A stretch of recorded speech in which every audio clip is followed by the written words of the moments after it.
Hey, it's Adam Zdroik of RotoWire coming to you over the international break. I'm going to be looking at some futures, going to be looking at the Premier League table and some other things in just a little bit here.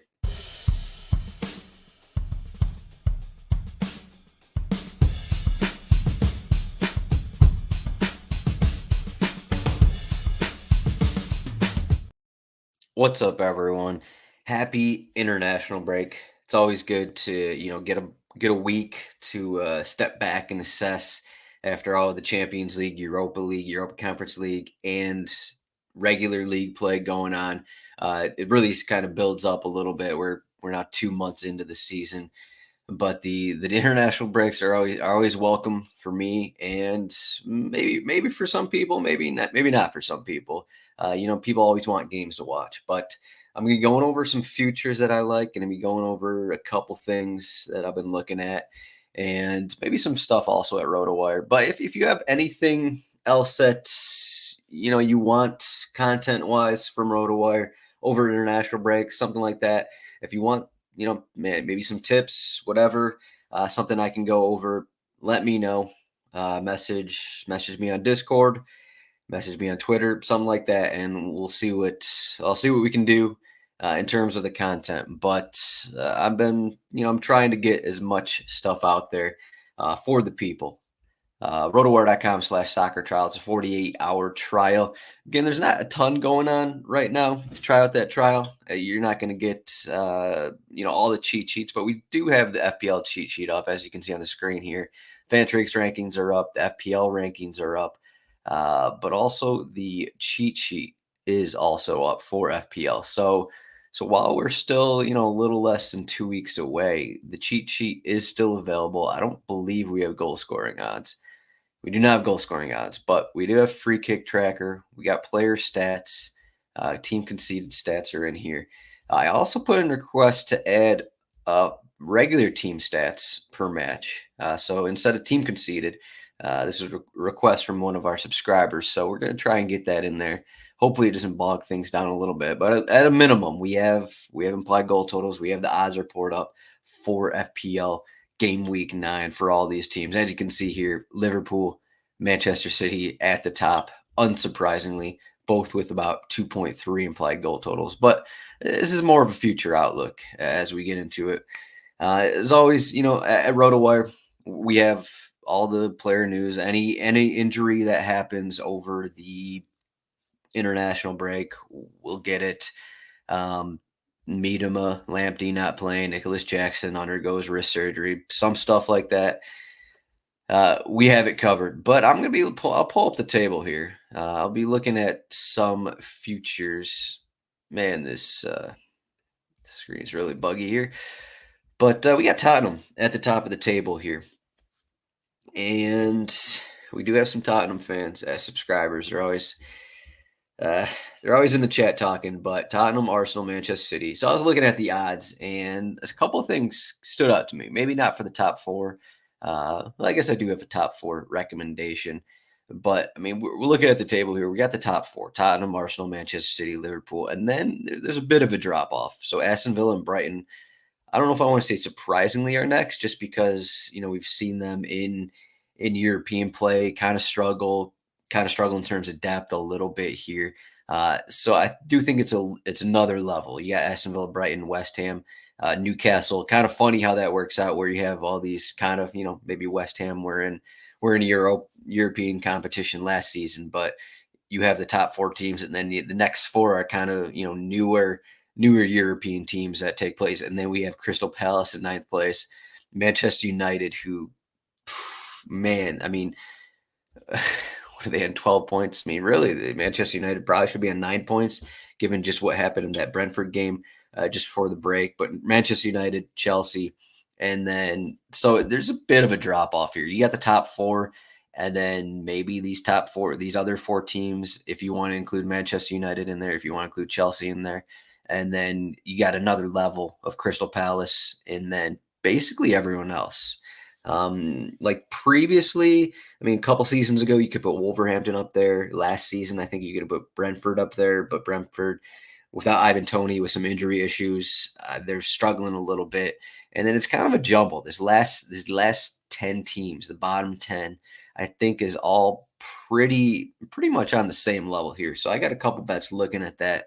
I'll pull up the futures that me and Chris did on kits and wagers before the show. So a lot of things here. I know Chris also, yeah, he took Wolverhampton to finish last. I took them to be relegated. They've gotten some results. Maybe early on kind of did a little more than we thought, but I think in the end, I think they're still going to be down there. I actually didn't pull up what their actual relegation odds were at this point. But Wolverhampton now to be relegated is plus 450. So I guess we lost some value there. Um, Basically, the thought with taking Wolverhampton to be relegated early on was, Lopetegui left days before the season, but Gary O'Neill has come in and done enough to, get Wolverhampton not being in last place. Another bet I liked was Sheffield United to finish bottom. I can't remember the exact odds we talked about on the show. It's probably plus 200 or something like that. Um, that looks pretty good. That looks pretty good. And then as you can see, all my goal bets, no comment really on many of them here. There's a long way to go. We're, 8 matches in. But, I mean, looking at Chris's bets, Arsenal winner without Manchester City, Tottenham top 6 at plus 100. Pretty good bet. Look at their odds right now to finish top 6 minus 400. So good return on that. I did have Aston Villa top 10 in my article. Chris took the opposite route, bottom 10. Kind of looking bad for him there. And then he has the Manchester City to win the title with Erling Haaland goals.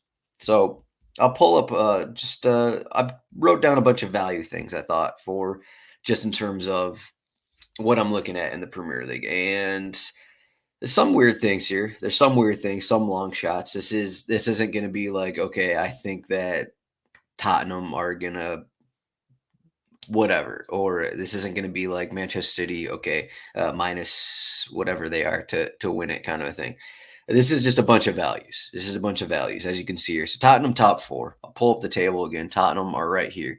I kind of mentioned it. So you look at everyone but Tottenham, I believe. Yeah, I'm just looking over this again. The top 8 teams in the Premier League right now, outside of Tottenham, are all playing in European competition. They all have at least 4 more games of group matches to go, and then the majority of these teams are expected to move on. So that's more games as well. And then Tottenham were also booted out early of the Carabao Cup. So that's also not on the table for them. So you look at how, okay, maybe Tottenham have been lucky, but they're also more refreshed than all these other teams. Sure, no Harry Kane, but they're playing well. They're playing better under Postecoglou. So you got to look at that. They have a minimal number of midweek matches to worry about, midweek non-league matches to worry about. So I think if you get them at plus 110 to finish top 4, I think that's a pretty good bet. I mean, who are you worried about? Is Aston Villa and Brighton, are they going to finish top 4 here? Maybe they'll find some consistency dealing with your European playing kind of thing. But I mean, we've seen Aston Villa get blown out a couple times in difficult away matches, and I think that's it's gonna continue to happen in difficult spots. And then Brighton, we've seen them lose to kind of everyone to some extent. I mean, I think we're at about 1 full season of De Zerbi with Brighton. I think teams are slowly figuring out how to play against them a little better. And I mean, they did a solid job of getting the point against Liverpool, but they still have De Zerbi likes rotating, and I'm just not sure how helpful that is for the team in general. And then they're worrying about Europa League as well. So I do think that plus 110 for Tottenham, I think it is a pretty good play because, I mean, next up we got West Ham and Newcastle. And Newcastle, I think, are another team kind of similar to Aston Villa where, difficult matchups, I just don't think that they're going to be, getting points from certain matchups against, the best teams in the league. Another bet I was looking at, so Chelsea top 6, not you could look at, I almost wrote down top 4 for Chelsea. That's plus 450, I believe. Not a lot of people are going to, like this one or believe in it at all. But okay, Chelsea 11 points right here, 3 points back from West Ham, who are 7th. And then so they're basically right there. taking them top six, you got to think, okay, probably either Aston Villa or Brighton are going to, fall out of the top six, which I think, as I just mentioned, I think is very possible that is the case. What we've had with Chelsea, okay, Chelsea have struggled to score early in the season, and they've had a ton of injuries. What we do know is they're probably going to get Nkunku back within, I guess, hopefully by December. They're probably getting Cuckoo back, when many people can argue maybe he's their best player, maybe he's going to be their best scorer eventually. Maybe you think that, okay, the combination of Jackson and Broha up front is going to be a little more helpful. Reece James back as well, probably coming out of the break. Reece James will be back. Lavia hasn't even played for him. Caicedo has, I don't know, 3-4 starts for him. So once he gets more acclimated to the team as well, you just have, and then Cole Palmer coming in the side. He's actually looked really solid as well in his time. So as they get healthier, you just look at the value. I'm just looking at the value here in terms of Chelsea. Plus 160 for them to finish top four. When, I mean, you look at excluding the top four teams, I think you look at any of these teams here between Chelsea and, the top six here on the table right now, or even the top four, I think it's just like they can make a move on these teams. Like, why? Okay, Manchester United is right there. I think Manchester United are actually have better odds to finish in the top six. And okay, I guess you can look at it from last season's perspective. Like, Manchester United are plus 160 to finish, or 120 to finish in the top six. So, I mean, Crystal Palace, I think they're going to eventually fall out here. We'll see what the Eze and Olise injuries look like. But over the next month, they're basically going to be trying to eke out scoreless draws or 1-0 wins. And I'm just not sure how many points they're going to get from those games. Though I haven't looked at their full schedule in terms of that. But I just think that outside of the top four, there's a lot of room for someone to, come alive and find some form, and just, a couple straight wins is going to boost a team like Chelsea, or technically Manchester United, a team just easily, up 5 spots pretty easily, because it's not like Newcastle, West Ham, Brighton, Aston Villa are going to be getting 3 points in every match. Those teams are going to be dropping points fairly consistently, just given all the amount of games that all of them have as well. And again, Chelsea are another team that don't have the European play to worry about as well. So those are my thoughts at plus 160 for Chelsea top six. I mentioned Manchester United. So I got bottom 10 for Manchester United plus 550. They're currently in 10th place. As I said, they probably should be in bottom 10 right now. They should be worse than that. But they got the Scott McTominay brace in stoppage time. You look at a lot of their underlying numbers, and they're bottom 10 in terms of XG scored. You look at the roster, and there are questions. There's a lot of questions for what Ten Hag's going to happen here. What's going to happen over the international break? Seems like Jadon Sancho is on his way out. Casemiro, you see he's suspended in Champions League. But I mean, he was brought off in league play after halftime. Casemiro is just not playing at the same level as he was last season. So you take out Casemiro, you take out starting left backs, starting fullbacks, and they've had massive problems there.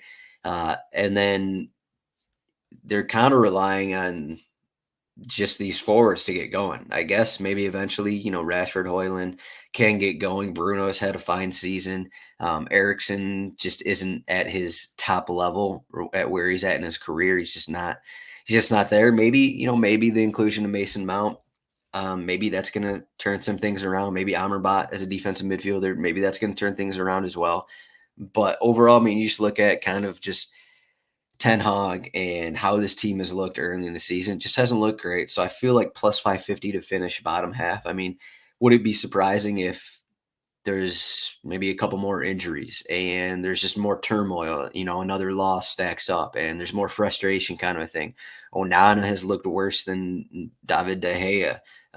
David De Gea, who was ripped frequently by Manchester United fans. So how does it feel to have someone making more mistakes than De Gea was? So I do think just you're getting value here at plus 550 to finish bottom 10 with a team that just really hasn't looked that good to start the season. Another one, Everton. Oh, sorry. I was actually looking at their depth chart earlier here. So that was again, we have our depth charts page.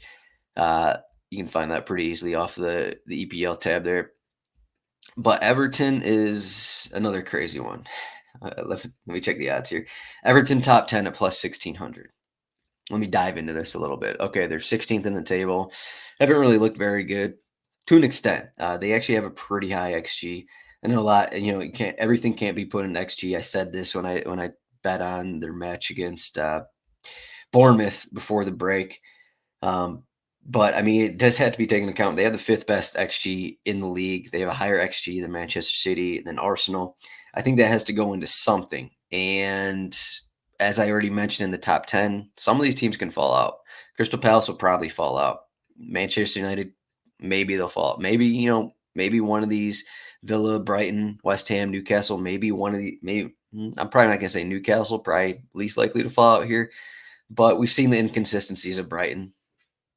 West Ham have probably been a little lucky in the early season as well. So um, I think there's just you can get plus 1600, and I was just looking for a team that could maybe sneak in there, maybe take that Crystal Palace spot because I think Crystal Palace will fall out eventually. Though maybe again Elise and Eze are back, and they're going to be awesome. But I was just looking for one of these bottom 10 teams who could actually make a move, and just looking at Everton in general here.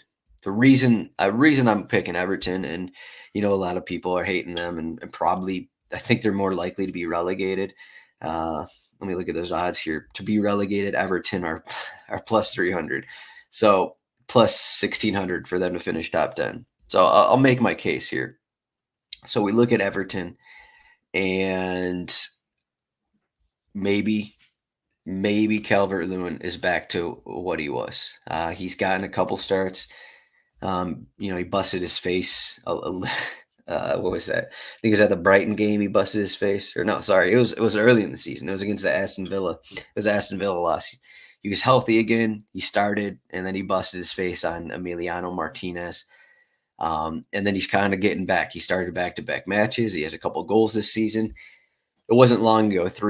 Maybe it was long ago. 2-3 years ago. 3 years ago, when Calvert-Lewin was in form, scoring goals, and I think he was in talks of being the Harry Kane replacement, or maybe going somewhere else as one of the top strikers in the league. It must have been after this 2020-21 season. He had 16 goals, 13 goals before that. I mean, he was considered a top 10 striker, one of the best strikers in the league. Just he had a nose for goal, and you could look at it like, okay, maybe he gets back to that.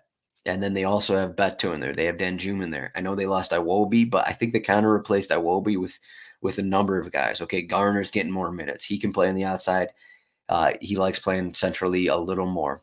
And then Harrison's in there. Maybe a better Harrison, the combination of Harrison and Danjuma, that combination, maybe a better attacking duo when you combine them more than what Iwobi was providing, kind of a thing. So I know they lost Iwobi, but I think what they added is enough. It's just like, okay, can they stay healthy? Can they find, is Branthwaite going to be a consistent starter on the back line next to Tarkowski?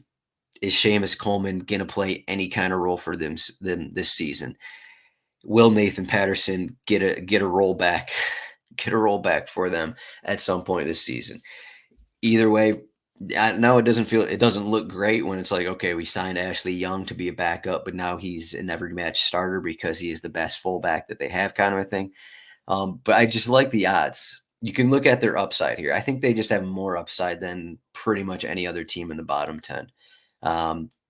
You can look at it like, okay, maybe DCL, Calvert-Lewin's going to get back to his form from 3 seasons ago, or even just some kind of form to where they have a goal scorer. Maybe Beto is going to be an awesome super sub off the bench. Maybe Danjuma and Harrison can provide sparks that they didn't have last season. And then they still got Onana and Gay, Decore and Garner, guys like that who can play. So I think the bodies are there. The upside is there for them. When you look at a lot of these other rosters, like a couple guys get hurt for Crystal Palace, and they just have no one. They're starting Riedewald, who has minimal time with the team. They're just not a very deep team. I'm going to get to Fulham in a little bit. Let me get to Fulham here. I got another bet. Fulham to be relegated plus 600. And I've been kind of betting against Fulham a little bit here. they're starting. Maybe they'll figure some things out. I know they've had issues with the absence of Mitrovic, and it just really hasn't been there. Um, where they're at in the table. Let me just check here. Fulmer, okay, they have 11 points. They got a few wins. Eh, Um, one of those wins was against Everton, so maybe that goes against my doesn't help my what my bets are, and they just got the Sheffield United win. But okay, they beat Sheffield United, they beat Luton Town, and they got that Everton win on opening match day when they're basically outplayed. Leno had to make 9 saves in that game. So those are their 3 wins. Okay, they got wins. I guess that's what you can say. But will they figure it out? Up front, Jimenez was finally benched, but and they eventually figured it out. They got 3 goals against Sheffield United. Can someone actually find form between Vinicius and Jimenez? What does the front 3 look like? Are they still going to be relying on Willian to start every match? Wilson really hasn't been that great. Cordova-Reid started again the last match. Adama Traore has been injured, and he's got an injury history as well. Andreas Pereira hasn't really been the same level that we've seen in prior seasons, or at least last season specifically. Alex Iwobi. Speaking of Iwobi, he moved into the lineup, and maybe that's going to change somewhat how they line up, kind of thing. I mean, otherwise, it's kind of the same team. They held on to Paulinho. They lost Mitrovic. They lost their best scorer. They added Iwobi. It's kind of the same team as last season. They just don't have that striker who has scored, whatever Mitrovic scored last season, 15 goals. I think that's pretty relevant when you look at it in general. So Fulham to be relegated plus 600. Again, these are just value bets. I was just looking for value here in teams that maybe have some upside, maybe have some downside. I know that, okay, I think what is it? Luton Town, Burnley, and Sheffield United may be the favorites to be relegated. It's going to be hard for someone to finish below Sheffield United. I do think Luton Town will get results here and there, but they're favored to get relegated. So I think this third relegation spot will be interesting. We got Bournemouth down here. We got Burnley down here. Everton are down there. Brentford, Wolverhampton, Forest, Fulham. I think all those teams are going to be in range. If you're going to lose, any of these teams could lose 3-4 matches in a row, I think.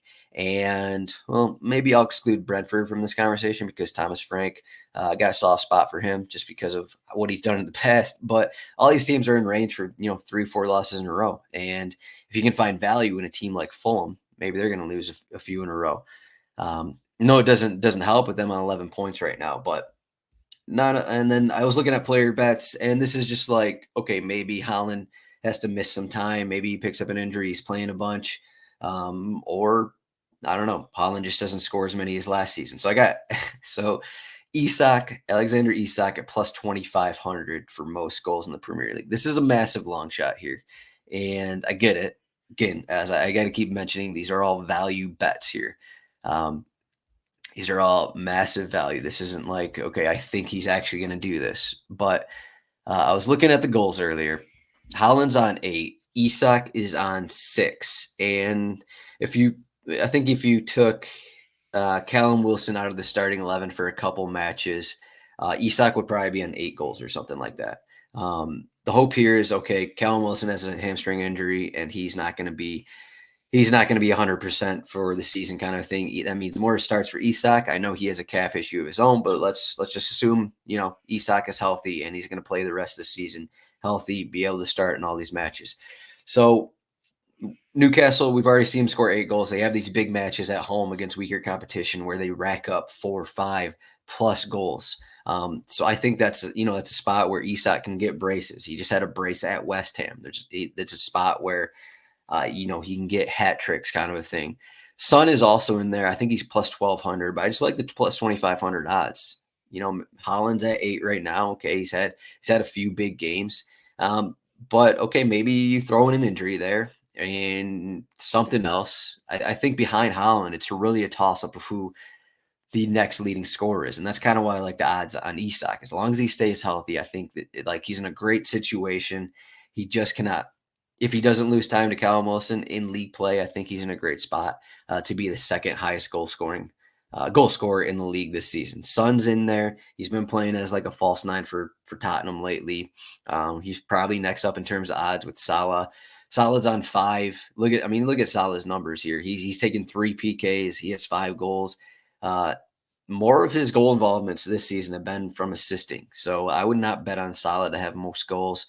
Bowen's up there. Okay. Huang, okay, 5 goals with him.